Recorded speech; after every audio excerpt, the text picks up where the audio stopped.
হুজুর কেবলা এবং আমাদের রফিকুল ইসলাম বাঙালি ভাই আছেন, আপনি কিরণ শাহ আছেন, আপনারা সবাই বক্তব্য রাখবেন একটার পর একটা, এবং আমাদের ছাত্র সমাজ পাশাপাশি বক্তব্য রাখবে।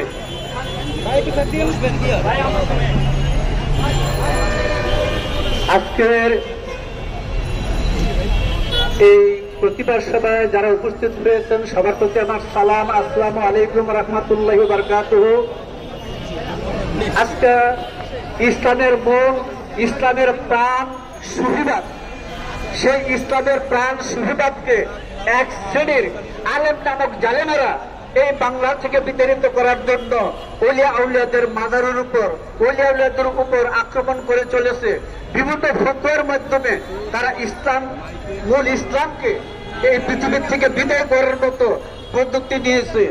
আমরা একটা কথা বলতে চাই, আমরা যে মাজার জিয়ারত করি, আগের তো ছোট ইতিহাস বলবো, একটু লক্ষ্য করে দেখেন ফতোয়া স্বামীর জিয়ারতুল কুবুর অধ্যায়ের মধ্যে হযরতে সাইবা রাদিয়াল্লাহু তাআলা বর্ণিত হাদিস হতে জানা যায় যে আমাদের নবী করিম সাল্লাল্লাহু আলাইহি সাল্লাম বছরে একবার উহুদ যুদ্ধের শহীদদের মাজারে যাইয়া সেই মাজার জিয়ারত করতেন, এবং হযরত মা ফাতেমাতুজ জোহরা আলাইহিস সালাম সেই উহুদ প্রান্তরের মাজারে জিয়ারত করতেন, তার দাদা হযরত আমির হামদার মাজার সংস্কার করতেন, এবং বছরে একবার হযরত আয়েশা সিদ্দিকা রাদিয়াল্লাহু তাআলা আনহা মদিনা থেকে 400 কিলোমিটার দূরে মক্কায় যাইয়া আব্দুর রহমান ইবনে আবু বকরের মাজার তিনি জিয়ারত করতেন।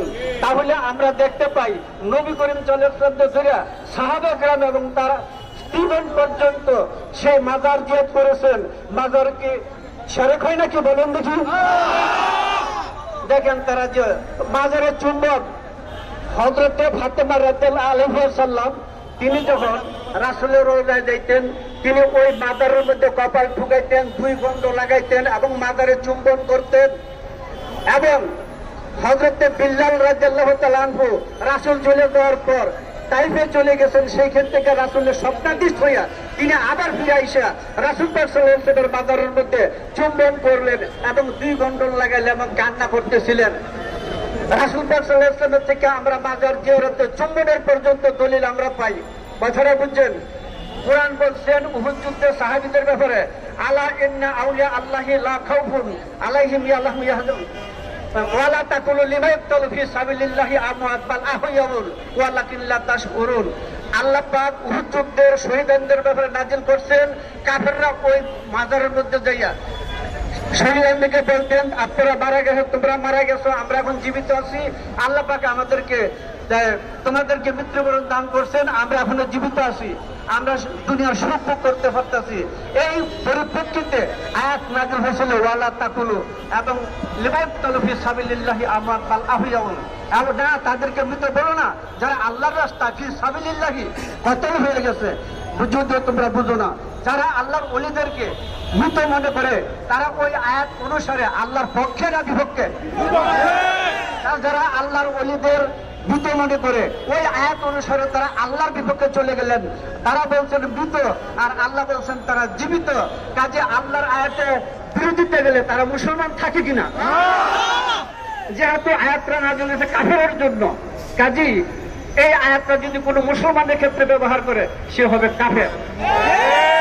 লক্ষ্য করার বিষয় যে আমাদের বাংলাদেশে সর্বপ্রথম যিনি ইসলাম প্রচার করেন শাহজালাল রহমতুল্লাহ, তার থেকে আমাদের বাংলাদেশের আজকে ইসলামের প্রচার, আমাদের পূর্বপুরুষ, এই দেশের পূর্বপুরুষ হিন্দু ছিল না? তাদেরকে মুসলমান কে করছে? আল্লাহর ওলিরা। তারপরে আপনারা মাদ্রাসা হয়েছেন নাকি?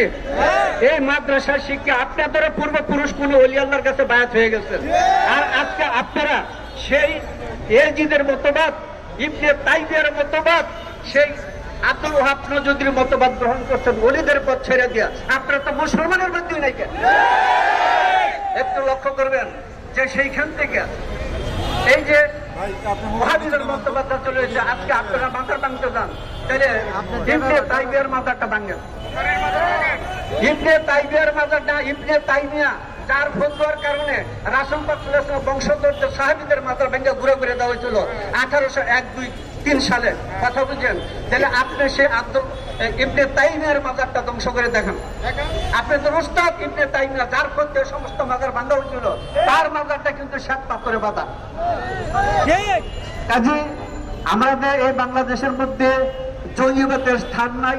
এই বাংলাদেশের মধ্যে কোনো ধর্মীয় জোরাজুরি পারাপারি ঘোরাঘুরি চলবে না, কারণ কোরআন বলছে লা ইকরাহা ফিদ্দিন, ধর্মের মধ্যে কোনো জোরাজুরি কোনটা গুতাগুতি নাই।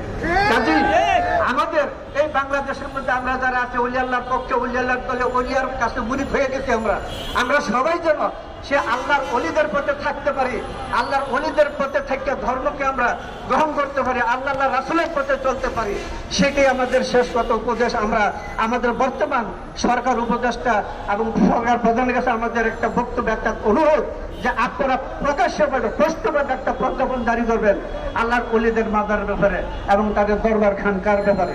এই বলে আমি শেষ করছি। আসসালামু আলাইকুম ওয়া রাহমাতুল্লাহি ওয়া বারাকাতুহু।